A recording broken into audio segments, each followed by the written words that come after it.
नमस्कार। नक्षत्र तक में आपका स्वागत है। मैं आपका ज्योतिष मित्र आदित्य द्विवेदी। जन्म कुंडली से संबंधित परामर्श के लिए, कुंडली मिलान के लिए, किसी भी प्रकार के मुहूर्त आदि की जानकारी के लिए या जीवन में चल रही समस्याओं के समाधान के लिए, खराब ग्रह दशाओं के उपाय के लिए, रत्न और रुद्राक्ष आदि की जानकारी के लिए आप हमसे संपर्क कर सकते हैं।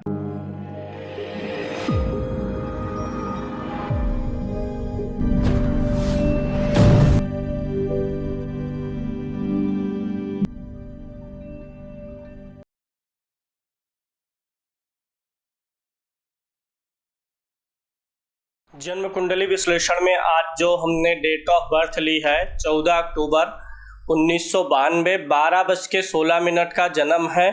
राठ का जन्म है इनका, उत्तर प्रदेश। और आपके सम्मुख कुंडली भी दिख रही है। कुंडली भी देखते हुए हम लोग इस पे बात करेंगे। डेट ऑफ बर्थ वगैरह आपको यहाँ पर मैंने बता दिया। जन्म का विवरण हो गया। नीचे अक्षांश देशांश वगैरह हैं। अब इनके सीधे ग्रह स्पष्ट पर हम लोग चलते हैं। ग्रह स्पष्ट में आप लोग यहाँ पर देखिए, इनकी जन्म कुंडली जो है धनु लगन की है। लगन इनका धनु है। लगन में पूर्वाषाढ़ा नक्षत्र है और लग्न शुक्र के नक्षत्र में है। सूर्य इनका कन्या राशि में बैठा हुआ है, चित्रा नक्षत्र में है और यह नक्षत्र मंगल का होता है, यानी सूर्य मंगल के नक्षत्र में है, जो कि इनका मित्र है, इसलिए ठीक भी है। चंद्रमा इनका मेष राशि में है, यानी इनकी राशि मेष है। अभी मेष राशि पे शनि की कोई 7.5 वगैरह नहीं चल रही है। कृतिका नक्षत्र में बैठा हुआ है चंद्रमा, जो कि सूर्य का नक्षत्र है, यानी चंद्रमा के मित्र का नक्षत्र है। मंगल इनका मिथुन राशि में बैठा हुआ है, मिथुन राशि में है, पुनर्वसु नक्षत्र में है और यह गुरु का नक्षत्र पड़ता है, यानी मंगल गुरु के नक्षत्र में है। ठीक है, अच्छा है, मित्र के नक्षत्र में है। बुध इनका तुला राशि में है, जो कि इसकी मित्र की राशि है, स्वाति नक्षत्र में बैठा है और राहु के नक्षत्र में है। तो बुध भी राहु मित्र के नक्षत्र में ही है। गुरु कन्या राशि में बैठा हुआ है, नक्षत्र उत्तरा फाल्गुनी है इसका और सूर्य के नक्षत्र में है, यानी गुरु भी इनका मित्र के नक्षत्र में है। शुक्र इनकी कुंडली में अपनी ही राशि में बैठा है, मूल त्रिकोण राशि तुला में बैठा है, विशाखा नक्षत्र में है और यह गुरु का नक्षत्र होता है। शुक्र इनका जो है शत्रु के नक्षत्र में बैठा है, गुरु शत्रु होता है शुक्र का। शनि इनका वक्री अवस्था में मकर राशि पर बैठा है, श्रवण नक्षत्र में है और यह चंद्रमा का नक्षत्र होता है। इनका ये जो शुक्र है, जो गुरु के नक्षत्र में बैठा शत्रु नक्षत्र में, इसमें दाम्पत्य में परेशानियां आती हैं, क्योंकि शुक्र स्त्री और दाम्पत्य का कारक है। राहु इनका वृश्चिक राशि में है, केतु वृषभ राशि में है। राहु इनका बुध के नक्षत्र में बैठा हुआ है और केतु इनका मंगल के नक्षत्र में बैठा हुआ है। तो यहाँ पर मैंने आपको नक्षत्रों का विवरण दिया। अब सीधे चलते हैं लग्न कुंडली पर और एनालिसिस करते हैं। यहाँ पर एनालिसिस में सबसे पहले लग्न का ही विवरण हम ले लेते हैं। लगन देखिए 9 नंबर की गिनती है। अगर लग्नेश दसम भाव में बैठा हो, लगन का स्वामी गुरु हुआ और दसम भाव में बैठा हुआ है, लग्नेश दसम में हो या चतुर्थ में हो, तो व्यक्ति के लिए बहुत अच्छा राजयोग बन जाता है, व्यक्ति बहुत ऊंचाई तक जाता है। और इस कुंडली को देखते ही आप लोगों को भी समझ में आ गया होगा कि ये दसम भाव में सूर्य और गुरु की युति बहुत ही अच्छी मानी जाएगी। जहाँ गुरु लग्नेश है, वहीं सूर्य भाग्य भाव का स्वामी है, यानी लग्नेश और भाग्येश की युति कहाँ बन रही है? केंद्र में, वो भी दसम भाव में बना हुआ है। बहुत ही उच्च कोटि का राजयोग है। सूर्य यहाँ पर सरकार और सरकारी नौकरी का भी कारक है और गुरु के साथ है, तो सरकारी नौकरी में बहुत ऊंचाई तक जाएंगे ये, बहुत ऊंचा पद इनको अभी भविष्य में प्राप्त होगा। आगे चल के किसी पद पे ये डायरेक्टर वगैरह भी या अध्यक्ष वगैरह जो भी इनके सरकारी विभाग में होगा, उसमें इनको यह भी पद मिलेगा। और इन्होंने लिखा भी है कि ये सरकारी इंजीनियर हैं और आगे कैसा रहेगा, तो आगे बहुत अच्छा रहने वाला है। विभाग के विभागाध्यक्ष, डायरेक्टर की पोस्ट या कुछ भी जो आपके विभाग में बड़ा पद होता है, बहुत बड़ा पद, वो आपको मिलने वाला है। दसम भाव का सूर्य यश और कीर्ति खूब अच्छे से बढ़ाएगा, काफ़ी अच्छा नाम रोशन आप करेंगे अपने परिवार में, घर में, समाज में। सूर्य और गुरु ये दोनों की दृष्टि चतुर्थ भाव पर भी पड़ेगी। चतुर्थ भाव गुरु की अपनी ही राशि है। उच्च कोटि का भवन भी आपको मिलेगा और उच्च कोटि के वाहन का सुख भी आपकी कुंडली में नजर आ रहा है। कुल मिलाकर के आपका कर्म भाव बहुत अच्छा है। ये ग्रह आपके राजयोग में है। अब एक सोने पे सुहागा क्या हुआ है कि जहाँ पे गुरु और सूर्य बैठे हैं, मंगल की भी दृष्टि पहुँच रही है और मंगल भी पंचमेश है और इन दोनों का मित्र भी है, तो मंगल की भी दसम भाव पर दृष्टि है, इसलिए और भी ज़्यादा पोटेंशियल भविष्य के लिए है। यानी ऊंचाई आप बहुत अधिक छुएंगे। भविष्य में आप राजनीतिक क्षेत्र में भी जाएंगे। सूर्य दसम में है, गुरु यहाँ है, तो हो सकता है रिटायरमेंट के बाद या अन्य चीज़ों से आप राजनीति में भी जाएंगे या राजनीतिक रूप से भी आपको लाभ मिलेगा। सरकार आपका इस्तेमाल कर सकता है। शासन प्रशासन के लिए आपकी कुंडली काफ़ी अच्छी है। धन भाव का स्वामी शनि है, धन भाव में ही बैठा हुआ है। यह भी योग बहुत अच्छा होता है। चूँकि शनि वक्री अवस्था में है तो धन संचय करने में थोड़ा समय लगेगा, लेकिन जब एक बार धन संचय प्रारंभ होगा तो बहुत अच्छा धन संचय होगा।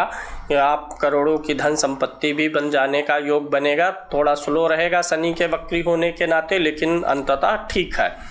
चंद्रमा आपका पंचम भाव में बैठा हुआ है, यानी आपको कन्या संतान प्रदान करेगा। गुरु भी केंद्र में है, पुत्र संतान भी रहेगा। शुक्र की दृष्टि भी पड़ रही है पंचम भाव पे, तो कन्या संतान का सुख आपके जीवन में प्रथम आए, फिर उसके बाद पुत्र संतान का सुख आएगा, यह संकेत मिल जाता है। छठे भाव में केतु बैठा हुआ है। छठे भाव में केतु आपका ठीक है। आपके कुछ पर्सनल लाइफ में ये परेशानियां पैदा करेगा। मंगल आपका सप्तम भाव में बैठा हुआ है। ये स्थिति सबसे ज़्यादा खराब है। आपकी कुंडली मांगलिक हो जाती है। यहाँ पर मंगल मिथुन राशि में बैठा है और जो मिथुन राशि का स्वामी बुध है वह एकादश भाव में शुक्र के साथ गया हुआ है। ऐसे में विवाह जो है अपने पसंद का जीवन साथी नहीं मिल पाता, या जिससे आप विवाह करना चाहते हैं, जिस हिसाब का जीवन साथी चाहते हैं, वह मिल नहीं पाया है मंगल के यहाँ पर होने के नाते। और दूसरी चीज़ आप इस चीज़ पे ध्यान दीजिएगा, नवमांश कुंडली के लगन में दो क्रूर ग्रह बैठे हुए हैं।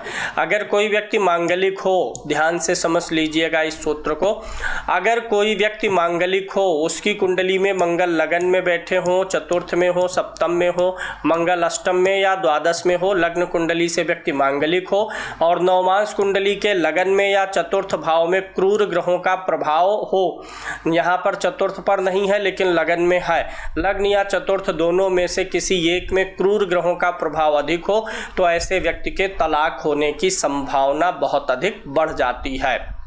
इस कुंडली में यह योग लागू हुआ है। मंगल यहाँ से मांगलिक बनाया और ऊपर वहाँ नवमांश में दो क्रूर ग्रह बैठे हुए हैं। आपका जो मंगल है कुंडली में, मंगल महाराज गुरु के नक्षत्र में बैठे हुए हैं। गुरु आपका लग्नेश भी है, चतुर्थेश भी है, यानी मंगल भी आपको भविष्य में काफ़ी ऊंचाई देंगे। ये जो मंगल सातवें भाव में बैठा हुआ है, ये सप्तम भाव दसम भाव से दसवां होता है, इसलिए भी मंगल भी आपको कैरियर में काफ़ी हाइट देगा। हालांकि इसने वैवाहिक जीवन को खराब भी किया हुआ है। अब बात कर लेते हैं दूसरे विवाह की। आपका तलाक हो चुका है, आपने बोला है, दूसरी शादी के बारे में आपने पूछा है।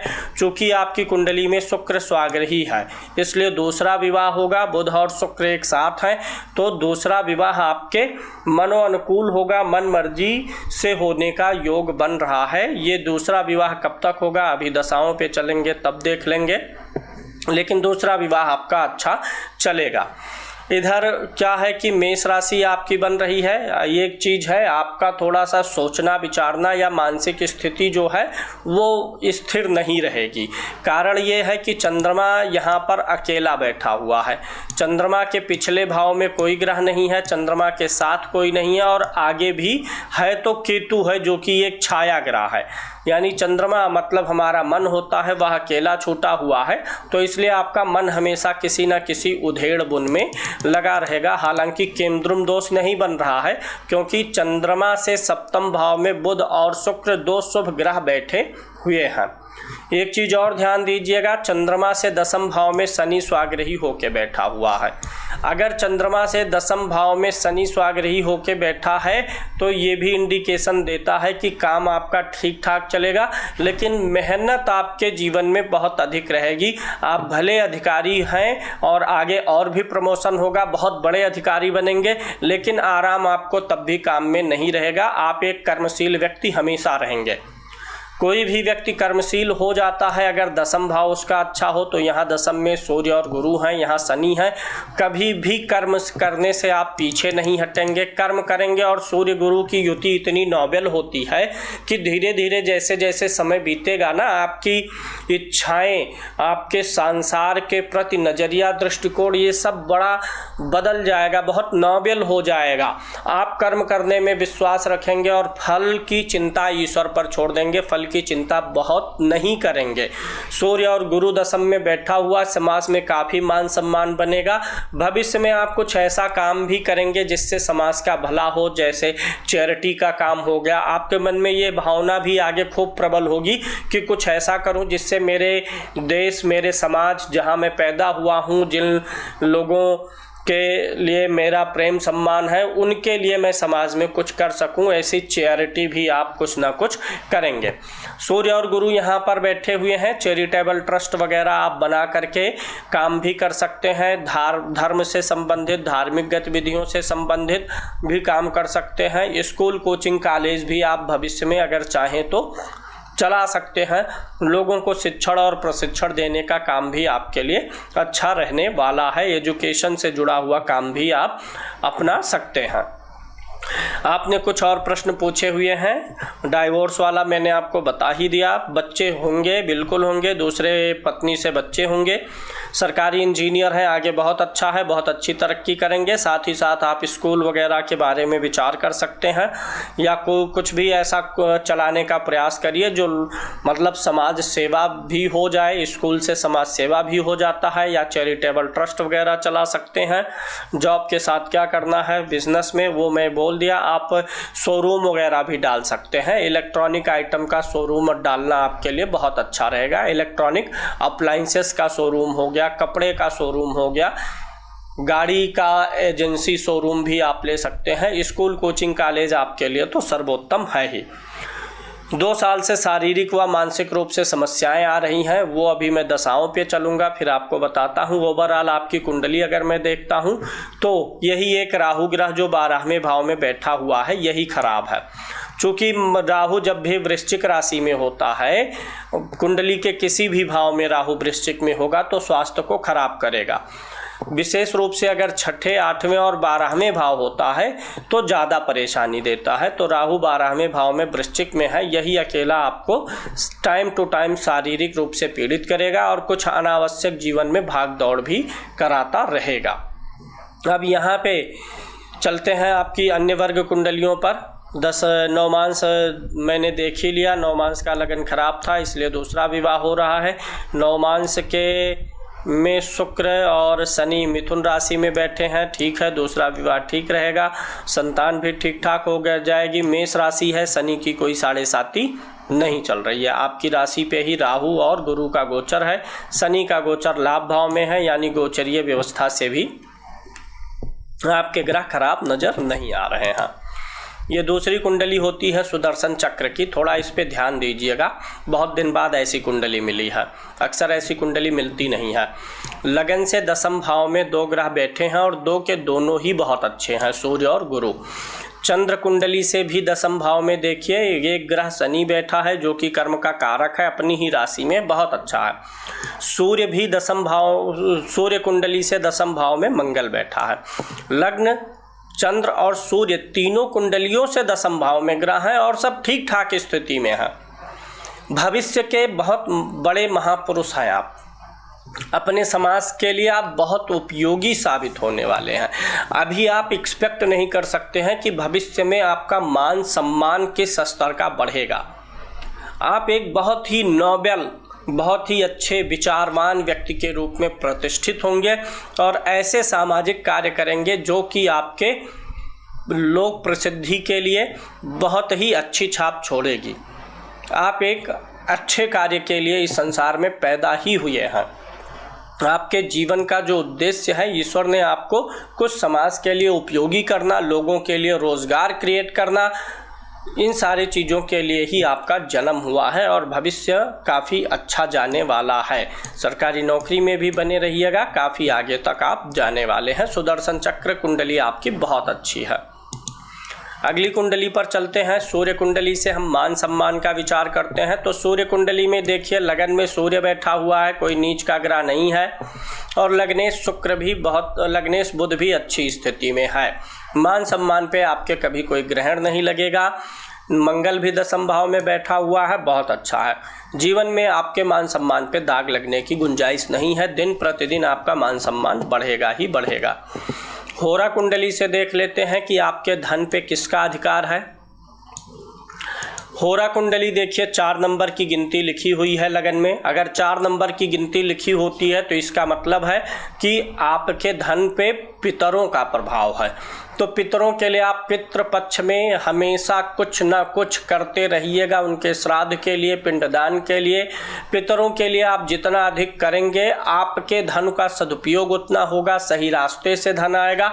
जीवन में आर्थिक समस्याएं कभी नहीं आएंगी कर्क लगन की होरा के कारण से। चंद्रमा भी यहीं बैठा है, गुरु भी बैठा है, शुक्र भी है, बुध भी है, ये 4 के चारों शुभ ग्रह यहीं पर बैठे हुए हैं। मंगल का भी नीचभंग हुआ है। बहुत अच्छी कुंडली है, आप बहुत आगे जाने वाले हैं। करोड़ बोलना आपके लिए कम है, लेकिन मैं बोलूँगा करोड़ ही, बहुत बढ़ा चढ़ा के नहीं। बहुत आगे जाएंगे। धन के मामले में भी पितरों का ख्याल रखिएगा धन बढ़ने पर।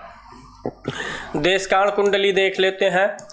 देशकाल कुंडली आप देख रहे हैं मेष लगन की है। लगन में कोई नीच का ग्रह नहीं बैठा। ये जो वर्ग कुंडलियाँ होती है, इसमें लग्न और लग्नेश मुख्य होता है। तो देशकाल कुंडली का लगन ठीक है, लग्नेश भी लाभ भाव में बैठा हुआ है। और सबसे अच्छी बात क्या है, देशकाल का लगन और तीसरा भाव इंपॉर्टेंट होता है। तो जो तीसरे भाव का स्वामी बुध है, वो देखिए मंगल यानी लग्नेश मंगल के साथ ही बैठा है लाभ भाव में। जितना आप परिश्रम कर देंगे उतना लाभ आपको तो फिक्स ही है, उससे ज़्यादा ही मिलेगा। आप किसी भी चीज़ में एफर्ट लगाएंगे तो उससे लाभ आपको अवश्य ही मिलना है। आपका परिश्रम कभी व्यर्थ नहीं जाएगा। चतुर्थांश कुंडली से भाग्य को देखते हैं। लगन में सूर्य महाराज बैठे हैं, कोई नीच का ग्रह नहीं है। लग्नेश भी लाभ भाव में जाकर के बैठा हुआ है। मंगल यहाँ पर 10वें भाव में मित्र के घर में बैठा हुआ है। भाग्य स्थान का स्वामी शनि है, जो कि चंद्रमा की राशि में मित्र शुक्र के साथ बैठा है। भाग्य की स्थिति बिल्कुल गड़बड़ नहीं नजर आ रही है। ना तो लगन पीड़ित है, ना लग्नेश पीड़ित है, ना ही 9वां भाव पीड़ित है। तो भाग्य आपका हमेशा साथ देगा। भाग्य से आपको शिकायत नहीं रहेगी जीवन के ग्रोथ के मामले में। अभी ले लेते हैं अगली कुंडली पंचमांश से। पंचमांश कुंडली के लगन में बुद्धि का कारक बुध बैठा है, और पंचमांश मतलब बुद्धि ही देखी जाती है। देखिए, ज्ञान विचार, कितना ज्ञान आपके अंदर है। ज्ञान मतलब किताब का ज्ञान नहीं है यहाँ पे। सामाजिक रूप से लोगों को डील करने के मामले में अगर कहीं कुछ अच्छा बुरा हो रहा है तो क्या आप बुद्धि विवेक से निर्णय लेंगे कि आवेग में आकर के निर्णय लेंगे, ये सब ये कुंडली बताती है। और बुध का यहाँ बैठना और गुरु की दृष्टि हो जाना, क्योंकि ये गुरु का ही घर है और गुरु की दृष्टि है। गुरु और बुध ने एक्सचेंज किया हुआ है। बहुत ही मतलब एक तार्किक कह लें या कूटनीतिक दिमाग कह लें आपके अंदर है। किसी भी चीज़ में कैसे अगर किसी व्यक्ति को सुधारना है, कोई व्यक्ति बिगड़ा हुआ है, घर का है, कहीं का है, तो आप उसे जोर ज़बरदस्ती नहीं करेंगे। आप ऐसा तरीका आजमाएंगे, बुद्धि का प्रयोग करेंगे कि समय के साथ उस व्यक्ति को अपने आप सबक मिलेगा और वह व्यक्ति सीख लेगा। मतलब बहुत अच्छी ही आपकी तर्क और बुद्धि का भी योग बन रहा है। षष्ठांश कुंडली से शत्रु को देखते हैं। लगन में कोई नीच का ग्रह नहीं बैठा हुआ है। लग्नेश आपका चंद्रमा है, जिसने बुध के साथ स्थान परिवर्तन किया है। देखिए, चंद्रमा जो है ये बुध के घर में है, बुध चंद्रमा के घर में है, लेकिन इसी कुंडली में शुक्र नीच का है। स्त्रियों के मामले में आपको भरोसा नहीं करना है। स्त्री ही आपकी शत्रु बन सकती हैं। स्त्रियों से थोड़ा विरोधाभास रहेगा, क्योंकि यहाँ पे शुक्र नीच राशि में वो करके बैठा हुआ है और शुक्र चतुर्थ भाव और लाभ भाव का स्वामी भी है। तो यहाँ पे थोड़ा स्त्रियों के मामले में सतर्कता आपको बरतने की ज़रूरत रहेगी। कोई पुरुष वर्ग से आपका कोई विशेष शत्रु नहीं बनेगा। स्त्री वर्ग से बनेगा तो स्त्री कोई बहुत विशेष शत्रुता तो नहीं करेगी, लेकिन मानसिक संताप चिंता तो दे ही सकती है। सप्तमांश कुंडली से संतान का विचार होता है। लगन देखिए बहुत अच्छा है, लगन में 2 शुभ ग्रह बैठे हैं। लग्नेश भी अपनी दूसरी राशि में स्वाग्रही होके बैठा हुआ है। लग्नेश को थोड़ा सा गड़बड़ मानेंगे। लग्नेश जो मंगल है वह राहु और शनि के साथ है, अष्टम में। राहु और शनि इसके शत्रु हैं, पीड़ित किए हुए हैं, इसीलिए आपको अभी संतान में देरी हो रही है। पहली पत्नी से संतान नहीं हुआ। इस गुरु की दृष्टि संतान भाव पर आ रही है, यानी कि संतान आपको होगी, संतान में कोई दिक्कत नहीं है। पहली पत्नी से आपके संतान में दिक्कत थी। अष्टमांश कुंडली से आयु का विचार होगा। लगन का स्वामी 10वें भाव में चला गया, इससे और सुंदर योग क्या होगा। और इसके साथ साथ शनि को भी देखते हैं, शनि भी अच्छी स्थिति में है। राहु और केतु बैठे हुए हैं। जीवन में कभी कभी कुछ अचानक से तकलीफ़ें आपको मिलेंगी, खासकर पेट और गैस से जुड़ी हुई तकलीफ़ें मिल जाएंगी। कभी कभी थोड़ा स्किन की प्रॉब्लम मिल जाएगी, लेकिन आयु ओवरऑल आपकी ठीक नज़र आ रही है। अगली कुंडली देखते हैं। नौमांश कुंडली पे मैंने चर्चा कर ही ली है। नौमांश आपका अच्छा है, लगन में क्रूर ग्रह थे तो इसलिए आपका डाइवोर्स हो गया है। नौमांश का लग्नेश भी देखिए 6ठे भाव में है। 6ठा भाव किसका होता है? वाद विवाद का, लड़ाई झगड़े का। और नौमांश की कुंडली किसकी होती है? पत्नी की। तो इसीलिए आपका पहला डाइवोर्स हो चुका है। दसमांश कुंडली देखते हैं। दसमांश कुंडली आपकी वृषभ लगन की है। लगन का स्वामी शुक्र है, जो कि तृतीय भाव में बैठा हुआ है, बहुत अच्छी स्थिति में बैठा है। दसमांश कुंडली में देखिए गुरु उच्च का है और चंद्रमा गुरु के घर में है, यानी चंद्रमा और गुरु का स्थान परिवर्तन भी है। दोनों एक दूसरे के घर में बैठे हुए हैं। गुरु उच्च का भी है। इससे अच्छा क्या होगा कि 10वें भाव में सूर्य बैठा हुआ है। दसमांश कुंडली में 10वें भाव में सूर्य है और मंगल है, तो बहुत अच्छा है। यहाँ पर सूर्य बैठा है यहाँ पर, और मंगल को देखिए भाग्य भाव में भी उच्च का होके बैठा हुआ है। तो दसमांश कुंडली बहुत अच्छी आ रही। लाभ भाव में 2 मित्र ग्रह बुध और शनि बैठे हुए हैं। यहाँ पे बुध का नीच भंग भी हुआ है। बुध नीच का है मीन राशि में। ये जिसका घर है गुरु का, वह गुरु स्वयं उच्च का है, तो नीच भंग हुआ है। आपके जीवन में सबसे अच्छा चीज़ जो है वो कर्म भाव है। आप इस संसार में कर्म करने के लिए ही पैदा हुए हैं और बहुत नोबेल कर्म करेंगे, बहुत अच्छे कर्म करेंगे आप। स्वास्थ्य वगैरह की भी कोई विशेष बाधा नहीं है। हाँ, पर्सनल लाइफ थोड़ी सी दिक्कत दिख रही है, मैरिड लाइफ, वो भी दूसरे विवाह से सही रहेगा। राहु के लिए उपाय भी करना रहेगा, वो मैं लास्ट में और भी बता दूंगा आपको उसमें क्या क्या करना है। अभी चलते हैं दूसरी कुंडली पर। एकादशांश कुंडली से मनोकामनाओं की पूर्ति देखते हैं। यहाँ का स्वामी शनि है लगन का, 12वें भाव में बैठा है, चंद्रमा गुरु और केतु के साथ है। ये तो मोक्ष का योग बनाता है। व्यक्ति मोक्ष के लिए प्रयास करे।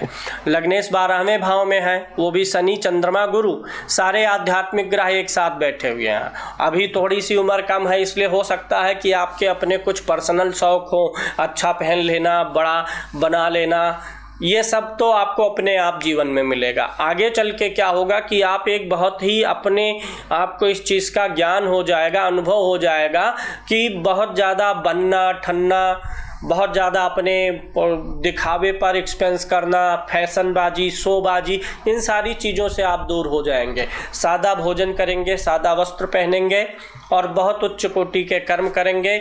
एक देखिए, एक होता है व्यक्ति अमीर होता है और एक व्यक्ति अमीर होने का दिखावा करता है। तो आप अमीर वास्तविक रूप से रहेंगे, आपको अमीर होने का दिखावा करना ही नहीं पड़ेगा कि अच्छा पहने और दिखाएं सबको, देखिए इतना महंगा पहन लिया, ये पहन लिया। बहुत साधारण खर्चे में आप अपना जीवन चलाएंगे, जो कि एक अच्छी बात भी है। देर सवेरे सारे ग्रह जागृत होंगे और बहुत अच्छा भौतिक जीवन भी अच्छा है, आध्यात्मिक जीवन भी अच्छा है। मनोकामनाएं आपकी पूर्ति होती रहेगी, हालांकि आप मनोकामनाओं के पीछे बहुत भागेंगे नहीं। द्वादशांश कुंडली से पिता के सुख का ज्ञान होता है। लगन में सूर्य बैठा हुआ है, जो पिता का ही कारक है, ठीक है। यहाँ का स्वामी चंद्रमा अष्टम भाव में गया हुआ है। पिता ने थोड़ा आपके स्ट्रगलफुल लाइफ यापन किया है, पिता का आपको थोड़ा सा ख्याल रखना चाहिए। पिता के सुख और स्वास्थ्य में थोड़ी सी कमी नजर आती है। खोडसांस कुंडली से देख लेते हैं आपके वाहन का विचार और आपके आध्यात्मिक उन्नति वाली कुंडली पर भी विचार कर लेते हैं। खोडसांस कुंडली कन्या लगन की है, 6 नंबर बैठा है यहाँ पे और यहाँ पर कोई ग्रह नीच का नहीं है। फिर से देखिए वही सुंदर सा योग बन गया, लग्नेश चतुर्थ भाव में जाकर के बैठा हुआ है। लग्नेश बुध चतुर्थ भाव में बैठा हुआ है, वाहन की अभिलाषा को पूरी करेगा और चतुर्थ भाव का स्वामी गुरु भी स्वाग्रही है, गुरु जैसे शुभ ग्रह की दृष्टि भी है। मंगल और चंद्रमा आमने सामने, चंद्र मांगल्य योग है। राजकीय सवारी आपको मिली हुई है ऑलरेडी और यह बनी रहेगी, भविष्य में आपके अपने निजी साधन भी बनेंगे। विषांश कुंडली कर्क लगन की बन रही है, चंद्रमा स्वामी है यहाँ का और चंद्रमा महाराज बैठे हुए हैं, तीसरे भाव में बैठे हुए हैं। छोटी छोटी यात्राएं आप धार्मिक बहुत करेंगे, जो जहाँ भी रहेंगे उस आसपास में जो मंदिर वगैरह रहेंगे वहाँ ये आपको खींच के लेके भविष्य में जाएगा। मंदिर और देव स्थानों पर आप हमेशा जाते रहेंगे। दूर वाले स्थानों पर तो समय लगेगा जाने में, लेकिन नज़दीक के धार्मिक स्थानों को आप बार बार विजिट करते रहेंगे तो आपकी आध्यात्मिक उन्नति भी ठीक है। यहाँ पर आध्यात्मिक उन्नति के लिए हमें देखना पड़ेगा नवम भाव को भी। नवम भाव का स्वामी गुरु अपनी दूसरी राशि में छठे भाव में स्वाग्रही होकर के बैठा हुआ है, जो यह दर्शाता है कि आपके पास में समय का अभाव रहेगा, लेकिन आपको समय निकालना चाहिए और आध्यात्मिक उन्नति पर ध्यान देना चाहिए। कुल मिलाकर के आपका भौतिक जीवन काफ़ी अच्छा है, समाज में मान सम्मान बना लेंगे और एक नोबेल व्यक्ति के रूप में आप प्रतिष्ठित होंगे। अष्टक वर्ग की कुंडली पर चलते हैं और देखते हैं किस राशि में ग्रह का गोचर आपके लिए अच्छा और बुरा कैसा रहेगा, समय समय पे क्या उपाय करें। इधर देखिए लिखी हुई हैं राशियां और इधर लिखे हुए हैं ग्रह। जहां कहीं भी 0 से 3 पॉइंट होते हैं, चूंकि इसमें अष्टक है ना, अष्टक मतलब क्या होता है 8, 8 का 50% क्या होता है 4। मेजॉरिटी किसको बोलते हैं, आधे से अधिक हो तो 4 जो है आधा हुआ यानी 5 हो गया मेजॉरिटी में। जहाँ कहीं 5 पॉइंट्स मिले होंगे, 6 मिला होगा, 7, 8 मिला होगा, उस राशि पर ग्रह का गोचर अच्छा काम करेगा। जहाँ 4 पॉइंट मिले हैं वो एवरेज है, जहाँ 0 से 3 के बीच में पॉइंट मिले होंगे उस राशि पर ग्रह का गोचर आपके लिए खराब रहेगा। अब यहीं पर देखिए शनि को मेष राशि में 2 पॉइंट मिला है। इसका मतलब यह है कि जब भी शनि मेष राशि पर गोचर करेगा, शनि मेष राशि पर गोचर करेगा तो आपको अशुभ फल देगा। वहीं बगल में वृषभ राशि पर शनि को 4 पॉइंट मिले हुए हैं। वृषभ राशि पर शनि को 4 पॉइंट मिला हुआ है, यानी कि जब भी शनि वृषभ राशि पर गोचर करेगा तो आपको एवरेज फल प्रदान करेगा। वहीं मिथुन राशि पर भी 4 पॉइंट है, एवरेज फल देगा। कर्क राशि पर 3 है, खराब फल देगा। सिंह पे एवरेज देगा। कन्या राशि पर जब कभी भी शनि का गोचर रहेगा तो आपको अच्छा फल देगा। तुला राशि पे खराब देगा, वृश्चिक पर भी खराब देगा, यानी शनि का गोचर ओवरऑल बहुत अच्छा आपके लिए नहीं है। शनि जब कभी भी मीन राशि में गोचर करेगा तो आपको अच्छा फल देगा। अब करना क्या चाहिए, आपको पंचांग से या आजकल डिजिटल माध्यम है वहाँ से ये पता करते रहना है कि शनि किस साल किन किन राशियों में रहेगा। एक राशि पे 2.5 साल के लिए रहता है। जब भी आप ये देखिए कि शनि मेष राशि पे जाए, क्योंकि मेष नहीं मकर राशि पे, मकर पे 1 पॉइंट मिला है। जहाँ पर 1 पॉइंट, 2 पॉइंट और 3 पॉइंट जिन राशियों पर मिले हैं शनि को, जिस साल शनि का गोचर इन राशियों पर रहेगा उस साल आप शनि के वस्तुओं का दान करते रहिएगा। गुरु को मेष राशि में 4 मिला है, जब भी गुरु मेष राशि में गोचर करेगा एवरेज फल देगा। आज के समय में गुरु अभी मेष राशि पे गोचर कर रहा है। वृषभ राशि पे गुरु का गोचर आपके लिए एवरेज फल देगा, खराब नहीं देगा। जो जैसा चल रहा होगा वैसा ही चलाएगा। गुरु का गोचर मिथुन राशि पे आपको बहुत ही सुंदर फल देगा, क्योंकि 7 पॉइंट्स है। कर्क राशि पर अच्छा देगा, सिंह पर एवरेज, कन्या पर एवरेज। तुला राशि पर गुरु का गोचर आपको अच्छा फल देगा, क्योंकि 5 पॉइंट है। 4 पॉइंट है यहाँ पे। वृश्चिक पे गुरु का गोचर एवरेज फल देगा। धनु पे अच्छा फल देगा, मकर पे खराब देगा, कुंभ पे खराब देगा। यानी जब भी गुरु का गोचर मकर राशि और कुंभ राशि पर रहेगा तो आप गुरु के वस्तुओं का दान उस गोचर के दौरान करते रहिएगा। मीन राशि पे गुरु का गोचर आपको अच्छा फल देगा। इसी प्रकार से सभी ग्रहों का गोचर आप जान सकते हैं। मैं एक और उदाहरण से समझा देता हूँ। देखिए, जैसे यहाँ पर 7 पॉइंट्स मिले हुए हैं। किस राशि में? कुंभ में। 7 पॉइंट्स है किस ग्रह के लिए है? यह है बुध के लिए। यानी बुध ग्रह जब गोचर करेगा कुंभ राशि में तो बहुत अच्छा फल देगा। तो इसी प्रकार से सारे ग्रहों का गोचर आप जान सकते हैं। आपको कुंडली भी भेजी गई है, आप इस कुंडली को सहेज के रखेंगे, समय समय पे आप अपने ग्रहों के गोचर को देख लिया करेंगे। अष्टक वर्ग पर चलते हैं। सर्वाष्टक वर्ग की कुंडली आपकी देख लेते हैं। आपका धनु लगन है, लगन में आपके 26 पॉइंट्स है। एवरेज पॉइंट किसको बोलते हैं? 28 पॉइंट जो होता है ये एवरेज पॉइंट होता है। तो लगन में थोड़ा सा एवरेज कम है, थोड़ा कभी कभी आपका कॉन्फिडेंस डाउन होगा। धन भाव में आपके 23 पॉइंट्स है, एवरेज से कम है। धन भाव में 23 है, लेकिन व्यय भाव में भी तो देखिए कम है, 20 ही है। अच्छा किसे मान लेंगे? अगर व्यय भाव में कम हो, धन भाव में और लाभ भाव में अधिक हो। धन भाव में अधिक है, लाभ भाव में भी अधिक है, व्यय भाव में कम है, तो कुल मिलाकर के आपके जीवन में आर्थिक विपत्ति कभी नहीं आएगी। अगर आप यह जानना चाहते हैं कि आर्थिक विपत्ति तो नहीं आएगी, तो इसके लिए सूत्र यही है कि अगर व्यय भाव के पॉइंट्स धन भाव और लाभ भाव से अधिक हो तो व्यक्ति के जीवन में विपत्ति आने की संभावना, आर्थिक विपत्ति आने की संभावना रहती है।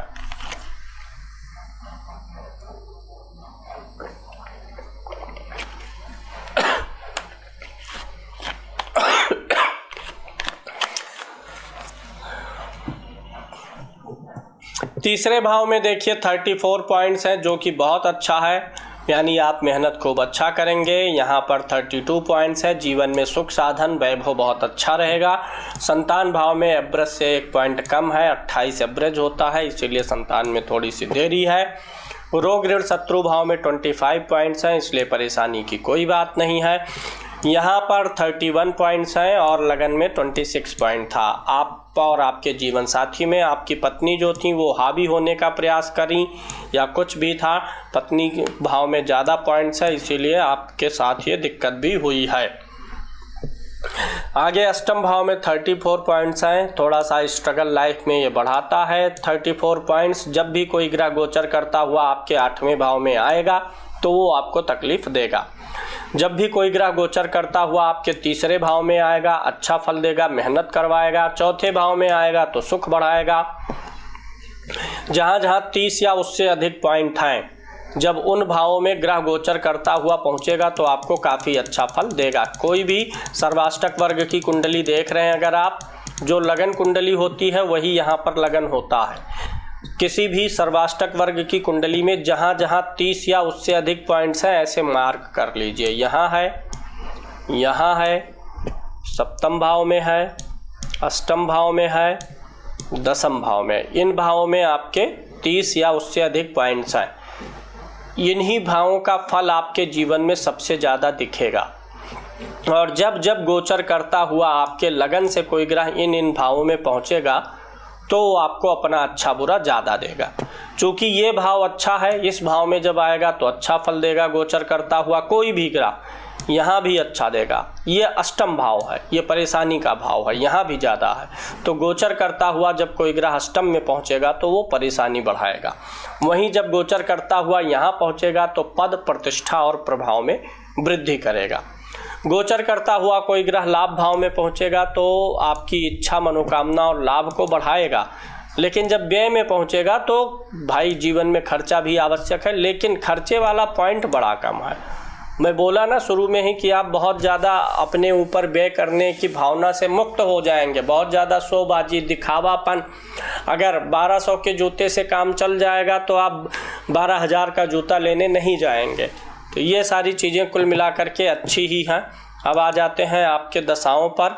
आपका एक सवाल जो बचा हुआ है दूसरे विवाह का, तो उसको मैं देख लेता हूँ।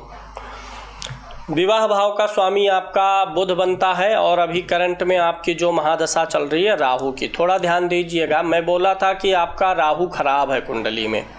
कुंडली में राहु 12वें घर में आपके बैठा हुआ है और मंगल की राशि में है। मंगल ये राहु 2033 तक अभी चलना भी है। ये राहु आपको परेशानी दे रहा है।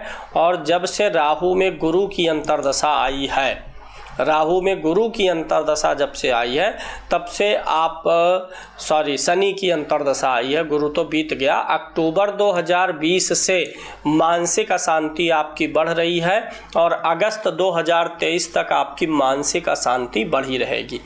कारण ऐसे ही मैं बात नहीं करता। देखिए, राहु 12वें भाव में बैठा है, बुरा है, आप भी जान रहे हैं। और शनि की ये जो अंतर्दशा है, ये शनि आपकी कुंडली में किस ग्रह के नक्षत्र में बैठा है? शुरू में मैंने बताया था, शनि आपका बैठा हुआ है चंद्रमा के नक्षत्र में। चंद्रमा मन है, शनि दुख है। तो जब से शनि आया है अंतर्दशा में, चंद्रमा के नक्षत्र में है, तो चंद्रमा जिस चीज का कारक है उससे संबंधित पीड़ा आपको ये देगा। चंद्रमा मन का कारक है, उसकी चिंता दिए हुए है। चंद्रमा बैठा किस भाव में है? पंचम भाव में है। तो आपके दिमाग में हमेशा संतान का भी चलेगा कि पता नहीं संतान होगी कि नहीं, क्योंकि पहली पत्नी से आपको ये चीज़ अभी प्राप्त नहीं हुआ, इसलिए भी ऐसा चल रहा है। लेकिन आपको परेशान होने की ज़रूरत नहीं है। अगस्त 2023 के बाद आपके विवाह का भी योग प्रारंभ हो जाएगा। दूसरा विवाह कब तक होगा? अगस्त 2023 के बाद में ये योग चलेगा मार्च 2026 तक।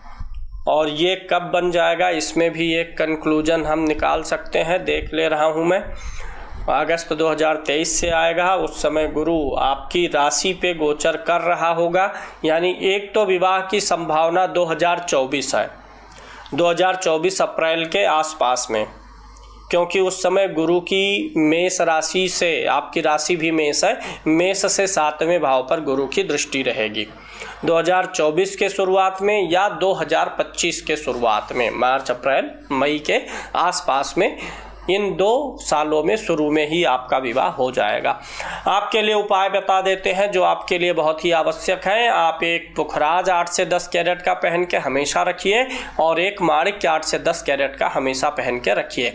राहु की महादशा चल रही है, खराब है। राहु 12वें भाव में बैठ करके मानसिक तनाव, अनिद्रा की भी शिकायतें उत्पन्न करेगा, नींद में भी प्रॉब्लम पैदा करेगा और आपके कुछ अनावश्यक भागदौड़ भी बढ़ाएगा। परिवार में थोड़ा सा मतभेद भी कराएगा, भ्रम की स्थिति, मिसअंडरस्टैंडिंग कराएगा।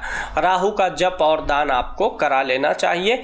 उसके लिए हम आपको आपके नंबर पे मैसेज भी कर देंगे, क्या जप होगा, क्या दान होगा। दोनों स्टोन पहन लीजिए।